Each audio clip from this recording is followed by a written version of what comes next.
Hi, everybody. Okay, so everything is going well,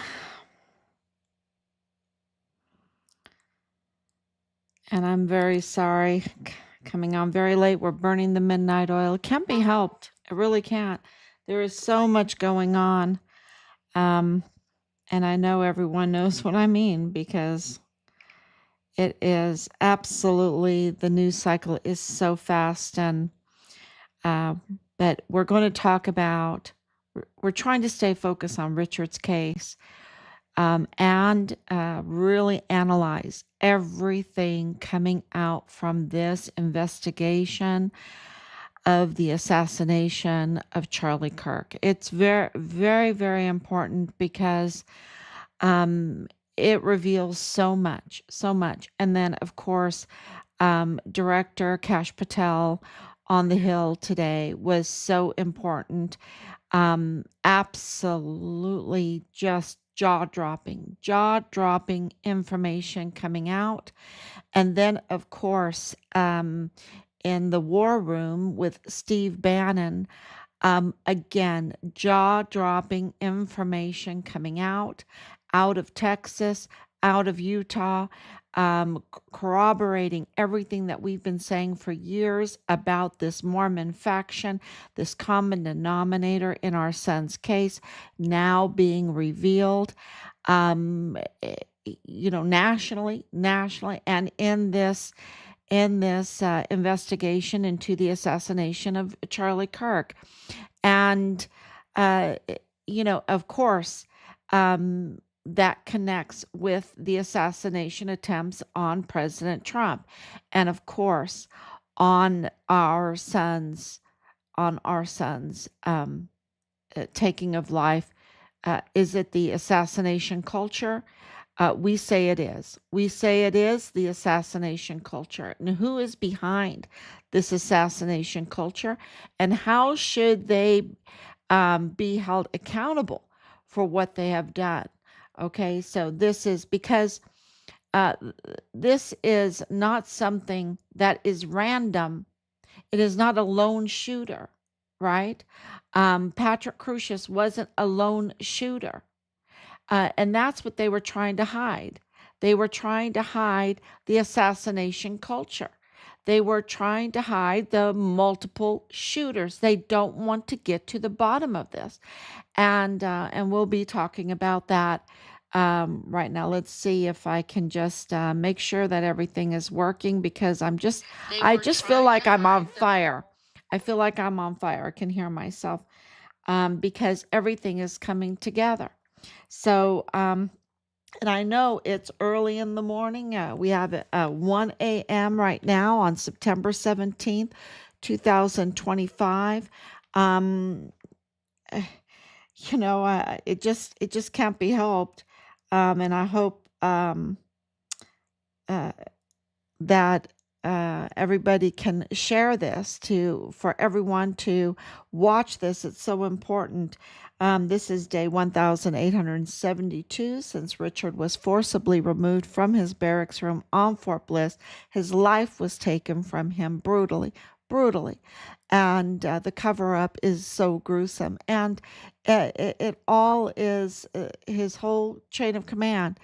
Should I say whole? His chain of command is absolutely involved in this. And this Mormon faction, this very criminal Mormon faction in El Paso, led by the billionaire Woody Hunt, who does deals with Soros, y'all. He does deals with Soros. But Woody Hunt is the leader of this very criminal Mormon faction that has allowed and enabled this assassination culture to develop, to seed itself, and to take place. And I think even more. I think even more so. But let's just stick to that for right now because we know now, because it's right in our face, that Charlie Kirk was assassinated. We saw it. We all saw it. those who even dared to watch, they could absolutely see it. I didn't mean to see it.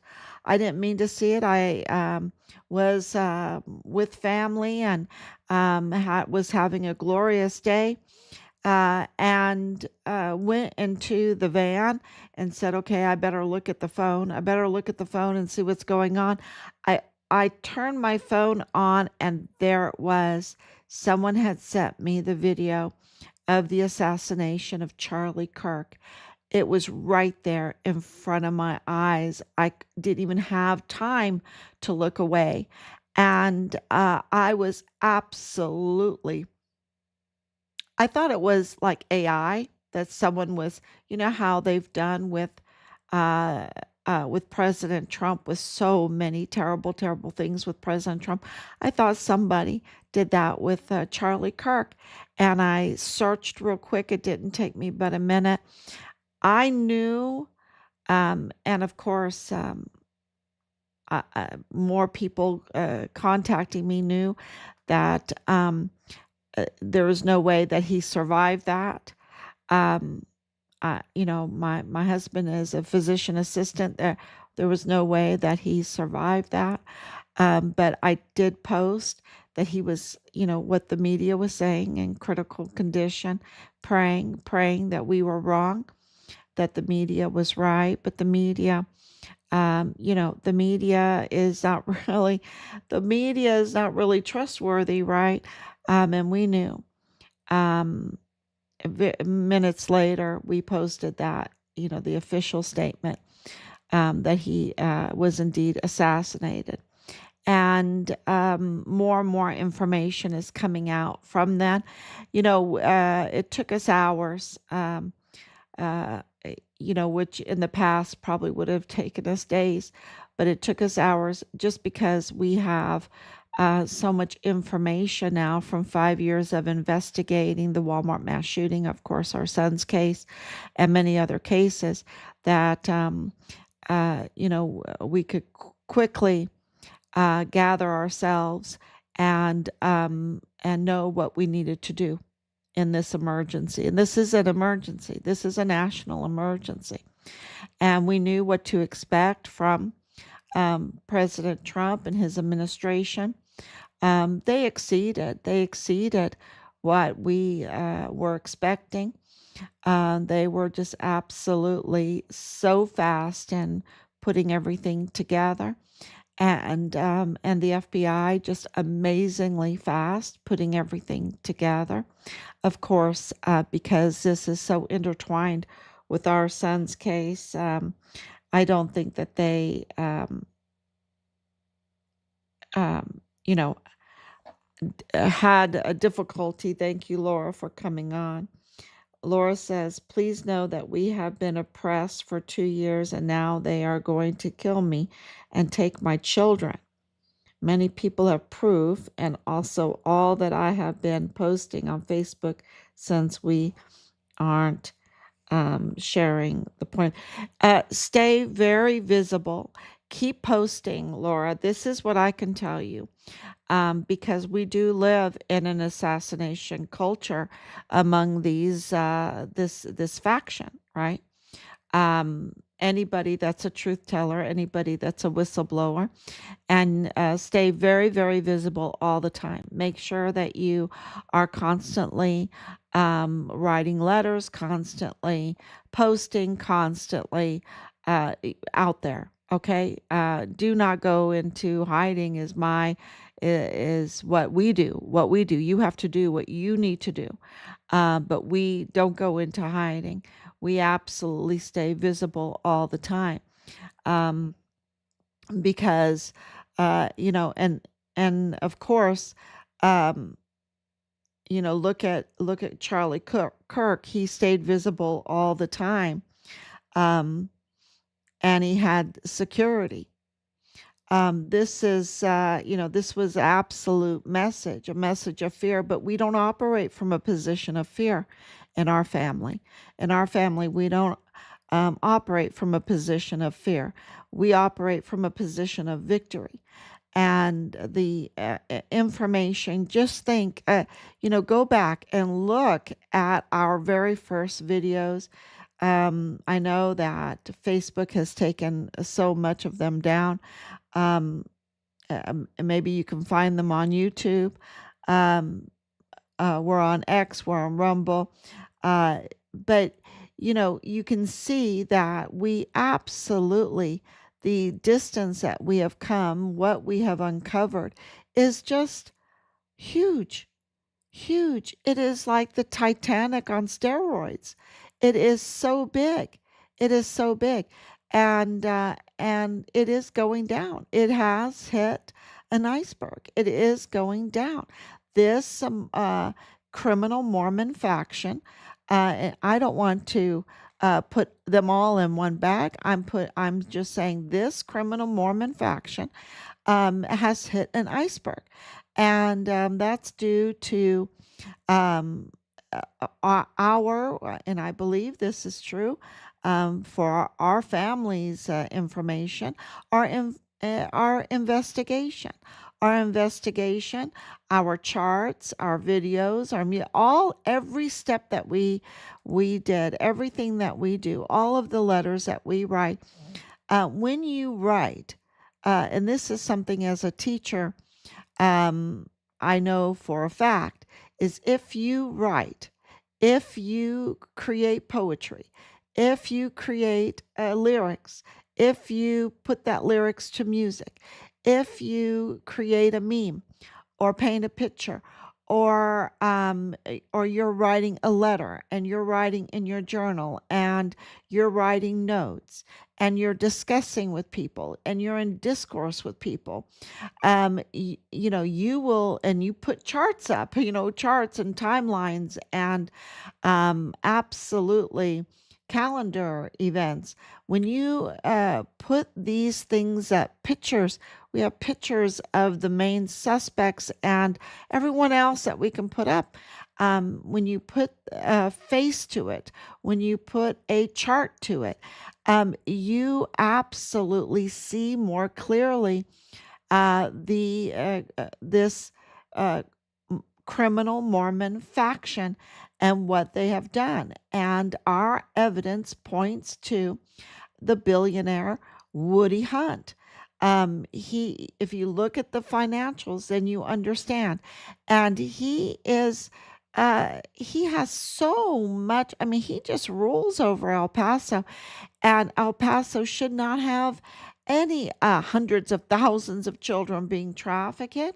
They shouldn't have a rogue DA the second time in a row. They should not have an illegal chief medical examiner. They should not have a broken federal courthouse there with the Mayellas being the manager. They should not have the compromised FBI field office. They should not have the uh, uh, unelected judges in the uh, criminal law magistrate court that is denying El Pasoans their right to vote for their judges, which is required by the Texas Constitution in such a case as this. When you have a court that has full county-wide jurisdiction, go read it in the Texas Constitution. It's very clear. And they have absolutely disenfranchised the voters there by having these imposter judges that are absolutely illegal. And all of there's so much. The compromised and very corrupt county clerk, Delia Briones, and more. Representative Veronica Escobar denying our rights to have a congressional hearing for our son's case. So none of that would be in place if Woody Hunt having invested interest in UTEP, in Texas Tech University Health Science Center, in El Paso Community Foundation, El Paso Matters, Texas Tribune, um, the high-rise buildings, all the real estate, I mean, he has so much invested interest in El Paso, and he's so political. He's so political, backing up Beto O'Rourke. He wanted to be the puppet master behind Beto in the White House, I believe. And, so he has so much clout there, but yet he allows this crime to just manifest, right? Manifest into a the worst type of crimes against children that groom children into violence, and into an assassination culture. And, this is, that's a very short way of saying it, but our evidence is vast, it's mountainous, and it's hard evidence. And it absolutely screams assassination culture, when you know that there is an overlap, a peer in Utah, that's connected to Lance Twiggs, uh, Lance Twiggs, and the alleged assassin Tyler Robinson, who are very young. They're very, very young. They absolutely, all children, there's a promise that God makes. Raise up your child in the way they should go, and when they get older, they shall not depart from it, right? Raise your child up in the way they should go, and when they get older, they will not depart from it. This is a promise from God. And you have these young, very violent, um, uh, young men that are just all messed up. They are just all messed up, y'all. They are all messed up. That means they were groomed to be messed up. And all of this talk about the family is bunk, bunk, absolutely bunk. They are absolutely members of this Mormon faction, and they something went very, very wrong, that they became groomed in this violent uh, assassination culture. And that is absolutely connected to El Paso. How do we know that it is involved in the, uh, look at Leilani Hart's confession. Okay, look at Leilani Hart's confession. Leilani Hart is part of this Mormon faction, okay? This Mormon faction.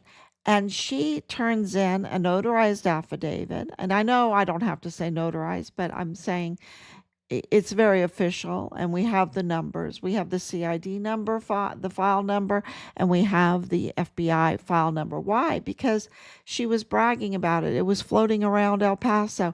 We were there. We're connected to El Paso. I was born at White Sands. We got the information. And when we read this letter, it was absolutely this affidavit, this notarized affidavit. She confessed to facilitating and failing to report decades of the worst type of crimes against children.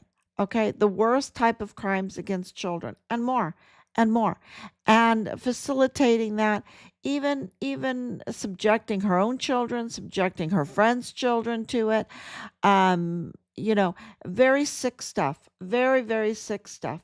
And this, her son, Dallas Hart, was all part of that. And he is a suspect of ending our son's life, okay? And so that's a violent act. So when you're subjected to this kind of ongoing worst type of crimes against children, when you grow up, there's a good chance you're going to be very violent. You're going to be in a lot of trouble. And, you know, all evidence points to that being the very, very case with all her children. Okay. That's the case with all her children. Um, so I think the evidence speaks for itself, and the violence is there, and her affidavit clearly is very, very violent, a lot of torture, um, and and she's part of this group, and she admits to this happening. And there's more and more evidence surrounding all of this, but the big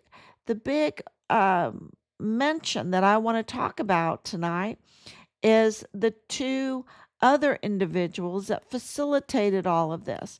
Because, of course, Woody Hunt put his Mormon faction members in key positions, like in the CID there at Fort Bliss, in the FBI, Connell Witten in the FBI there. Um, and, these are, tell me, would these be domestic terrorists? Because I think that they would be domestic terrorists when they are doing what they're doing, right? And they are seeding, enabling an assassination culture. I think that's domestic terrorism. Okay, I really do. But I'll let the legal experts say this. But of course, Woody Hunt is going to put his people in, and in his own foundation, the El Paso Community Foundation. There's a particular person of interest, and that is Sylvia Borunda Firth. Sylvia Borunda Firth, not only, why is she interesting? Because she sits on the board of El Paso Community Foundation, but also in the judicial conduct, right? The Commission on Judicial Conduct. This is a huge conflict of interest, right? And she also was doing the state bar, right? And she got kicked off of that. She didn't, she has all kinds of conflict of interest with her husband's stakes in certain companies and things like this. She has absolutely proven track record of not being trustworthy at all. And she's in these very, very important roles. And if you don't know about the Commission on Judicial Conduct, that's where you report lousy judges, criminal actions by judges, right? Criminal actions by uh, um, lawyers, right? Really, the judges. Um, and, of course, we were seeing that uh, hard evidence submitted to that commission that is taxpayer funded was being obstructed. The cases were being obstructed for no good reason, with no really follow up, with no uh, they weren't doing their job. And I think funding needs to be taken away from them, because they weren't doing their job. They were blocking. And so that's why we have all these lousy judges, right? We have impersonating judges in El Paso. And this is someone that sits on Woody Hunt's foundation, okay? That's blocking um, these, letting these really judges that are violating um, their ethics, right? Their ethics, letting them go, letting them continue, letting them operate with impunity, and breaking our judicial system. That's how big of a deal Sylvia Borunda Firth is. Okay, she's a big deal.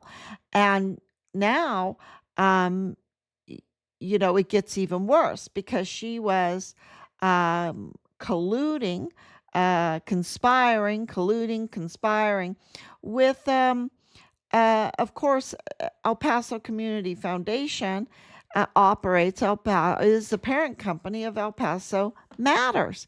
Bob Moore. So they were colluding together. Bob Moore is also uh, in this Mormon faction, right? In this Mormon faction with Leilani Hart. That's why he used Leilani Hart. That's why he used a lot of these fake witnesses, right? And we're like, wait a minute, you're using an unreliable source. Well, these are all in this Mormon faction together, this criminal Mormon faction together. He's using the prime suspect and the prime suspect's mother, because we have three major prime suspects, Tavita Nusa, Dallas Hart, and Leilani Hart. He's using the prime suspect as an unreliable source to obstruct the very investigation into uh, the taking of life of our son. It was so crazy. It was so crazy. And now we know that he was absolutely part of this case, that he was targeting Richard while he was alive. As early as 2019, when he was a whistleblowing in this.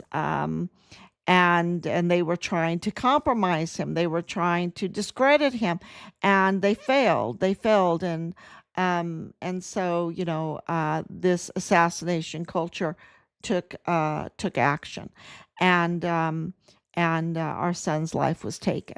So this is, you know he was part of this. Bob Moore was part of this, colluding with Sylvia Borunda Firth and Leilani Hart and others.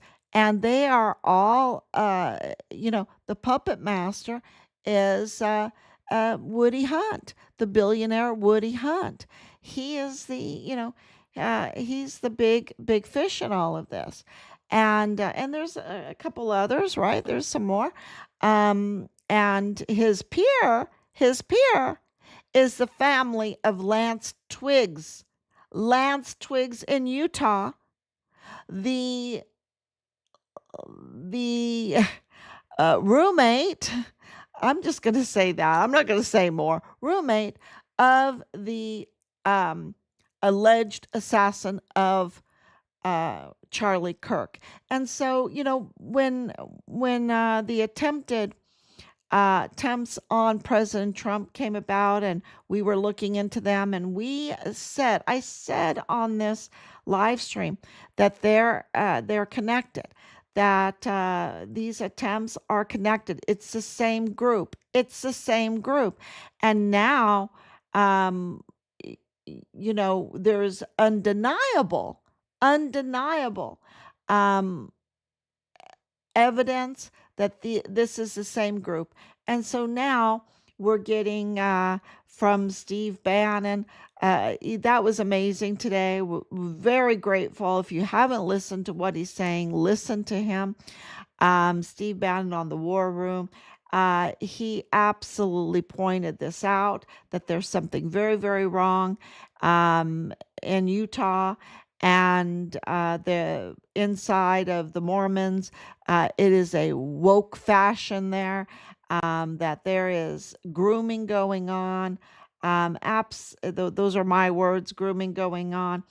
Um, and it really targets children, and the worst type of crimes against children, that makes their lives so miserable that it grooms in violence, it enables violence, and enables this assassination culture.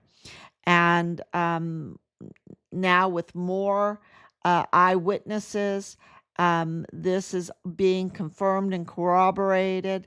And so Bob Moore, Sylvia Borunda Firth, um, Woody Hunt, Connell Witten. Connell Witten's a big one in this, because he's the assistant special agent in charge at the El Paso FBI office. This is a big deal, right? And then, of course, CID Tvita Nusa, who had his badge terminated already in 2021. And then his brother, who's also part of this Mormon faction, is Solomon Anusa, Major Solomon Anusa Mortuary Operations, which is also, and look, the illegal chief medical examiner is absolutely part of this too. Okay. So that, when you see everybody in place, and Borunda, right? Delia Briones. Delia Briones is part of this because, you need to have the seals, you need to have the death certificates, you need to have the autopsies, you need to have, and if you are running an assassination culture, right? And this is also Raphael Quran, right? At the um, Plenitude Crematorium. So you need to have the mortuary operations, you need to have the seals, like in the county clerk's office, you need to have the autopsy reports, you need to have all that manipulated, you need to have all that fabricated, manipulated, tampered with, whatever you want to call it. And then you need to have a place to put the evidence to be destroyed, like in Plenitude Crematorium. It is no accident that Raphael Quran house is right next to Beto O'Rourke, right? That's and he has other property. It's not just, they could come back and say, well, he's not living in that one, because he has multiple properties in El Paso. One happens to be next to Beto O'Rourke, and he has multiple businesses. And but he runs his business, his unauthorized business, his illegal, um, I call him the corpse stacker, but he's also recycling corpses because he's also figured a way to cash in on them. I mean, it's so criminal. It's so disgusting. This is an assassination culture, and the evidence puts it all together, right? Because if it wasn't an assassination culture, why do they need to control the medical examiner's office with an illegal, unqualified medical examiner, right? He's illegally in this country.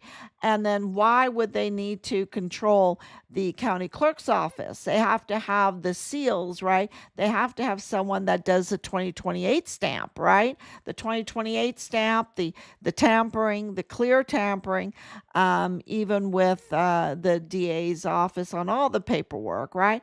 And then they have to have mortuary affairs on Fort Bliss, absolutely on board in this, right? On board, because Fort Bliss is very powerful.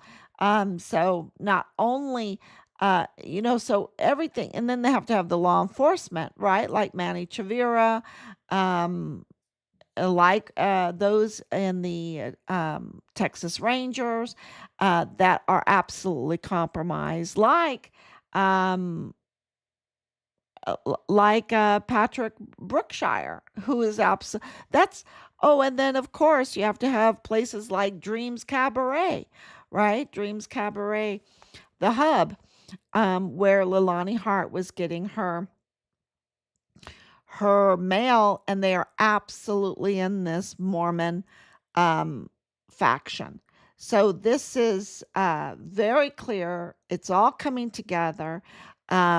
When they assassinated Charlie Kirk, um, they really they thought they were silencing um, exposure, right? But they weren't. They opened it all up. They opened it all up. And R.I.P. Charlie Kirk. Um, Total hero, total hero. And they go after the very people that are bringing peace. Richard wanted peace. on Fort Bliss. He wanted security. He wanted our military to be secure. He wanted children to be secure. Um, Charlie Kirk wanted the same thing. He wanted security on university campuses, college campuses. And President Trump wants security too. He wants peace. He wants peace. He's always fighting very, very hard for peace. So they're always going after uh, the peacemakers, right? The peacemakers, um, and they are enabling their violence and their assassination culture. So that's, it's just absolutely, the media is, there's so many in the media that are so complicit in it, right? And Bob Moore is the biggest one in El Paso. Let me tell you, he's so bad, y'all. He's so biased. He is so enabling this violence. And he needs to be arrested. He really does. He's very dangerous. Uh, in my opinion, he's a domestic terrorist. Um, and uh, you cannot put out those kind of fake stories without letting um like he never even answered. We tried to contact him like way over 15 times, and he didn't even let us have a say in our own son's case. um, and reporting lies on it, absolute lies.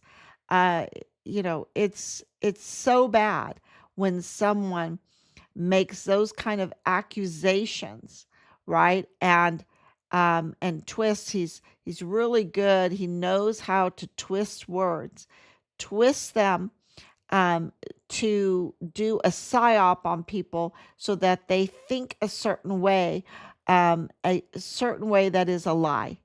Okay. And he's just, um, he just, that's what he does, right? He doesn't report the news. He absolutely is twisting people's minds with false information, with unreliable sources, and it's causing, it enables this kind of violence, um, because he was number one in really hammering this white supremacy. That was such a lie about Patrick Crusius. Patrick Crusius is not a white supremacist. We have overwhelming evidence that he's not a white supremacist, and that it wasn't random that he picked El Paso because his family was in the courthouse, the Mayella courthouse. His family was in the DA's office with Jaime Esparza.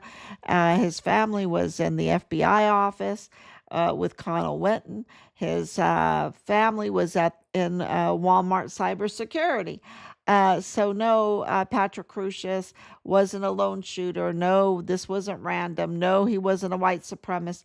But yet, Bob Moore hammered that the lies and the lies and the lies to um, to smear President Trump, to affect the election, in order to keep the border open so that they could do their criminal trafficking activities. Um, it's just wow. Everything is coming together, and we're seeing very clearly their criminal actions. And it's anyone that saw the video of Charlie Kirk would say that was terrorizing. That was terrorizing. That was traumatizing. Um, Anybody would say that. Uh, and it's going to take, sometimes it takes a few days to hit you. Sometimes it takes a couple weeks to hit you. Um, the backlash from that, and the message that sent to so many, um, yeah, it's very violent. It's very violent. So, and they're spreading lies about it. Okay, Laura, let me read everything. Um, One was sent to the hospital with convulsions. Oh my gosh. Yeah, that's so terrible. Um,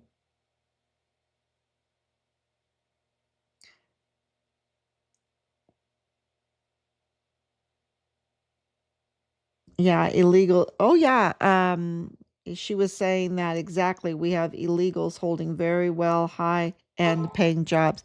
Yes, Mario Raskin Ortiz, the illegal, unqualified chief medical examiner, makes almost a $500,000 a year of taxpayer funds. Okay. So, yes, you're absolutely right. Yes, it is. It's terror. It is absolutely terror, what they've done. And I can tell you what Bob Moore has done to our family has been terror. It's been absolutely traumatizing. He's just, he's subhuman, subhuman, as Michael Savage would say. Um,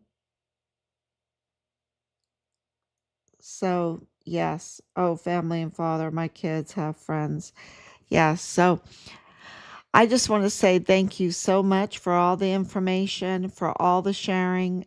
It means the world to us. It really does.